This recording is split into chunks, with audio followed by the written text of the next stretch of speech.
The Nintendo Switch 2 is finally here.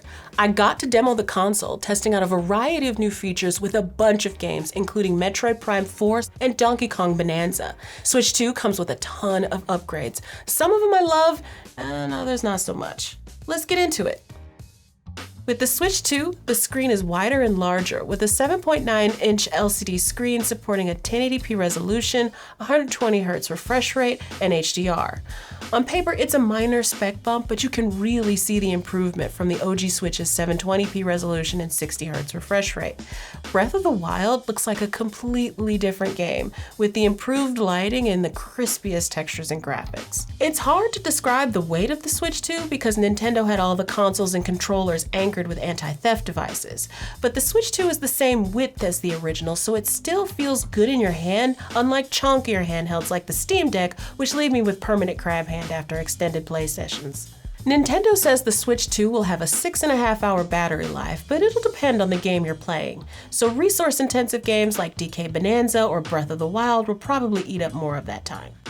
So I know a lot of people have questions about the new C button. We didn't get a chance to see that in action for the hands-on event, so we'll get into that in our review to come later. But basically what the C button does is bring up a video and voice chat screen that looks kind of like a Discord call, where you can share your gameplay screen or turn on your camera to start a video chat.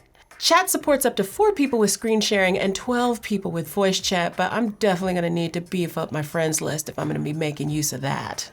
Nintendo didn't do much with the ergonomics of the Switch 2 controllers. Both the Joy-Cons and the Pro feel the same in the hands, even with the new programmable GL and GR buttons on the Switch 2 Pro controller.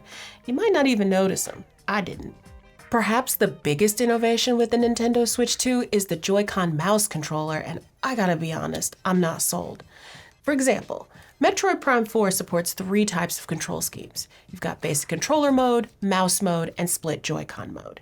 I demoed the game using mouse and split mode, and I just didn't like how either felt. The profile of the Joy-Con turned on its side feels very awkward in the hand, and after playing Dragon Drive, the new 3v3 wheelchair basketball game, I could feel my arm cramping from my wrist up my shoulder.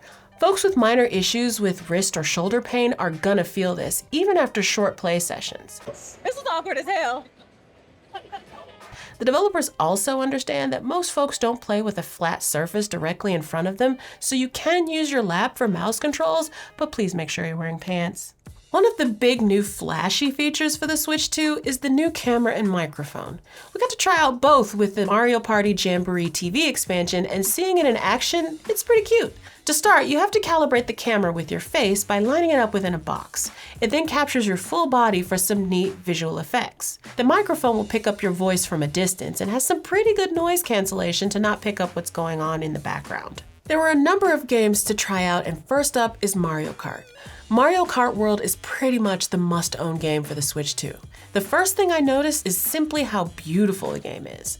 The game has open world elements where you can just drive around waiting for a race to start, and I had a ball motoring about, seeing the sights, and trying new food, which changes your outfit. But when it's race time, that's when the game really heats up. The console retails for $449, and it'll be $499 bundled with Mario Kart World. If you want the bundle, and you do, you'll save $30 versus buying the game by itself. Get those pre-orders in because Nintendo's saying once they're gone, they're gone. And that's it. That's our very first, very brief look at this highly anticipated console. It's about what you'd expect.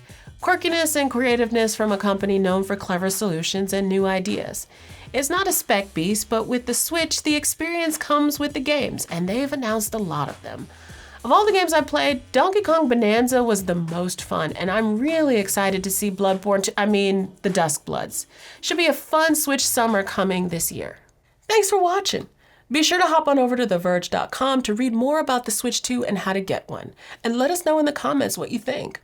I personally want to know is who at Nintendo backed the big old money truck up to From Software to get them to make a Switch exclusive PvPvE game? The children yearn for Bloodborne. Just give us Bloodborne. Nintendo, you have the power to give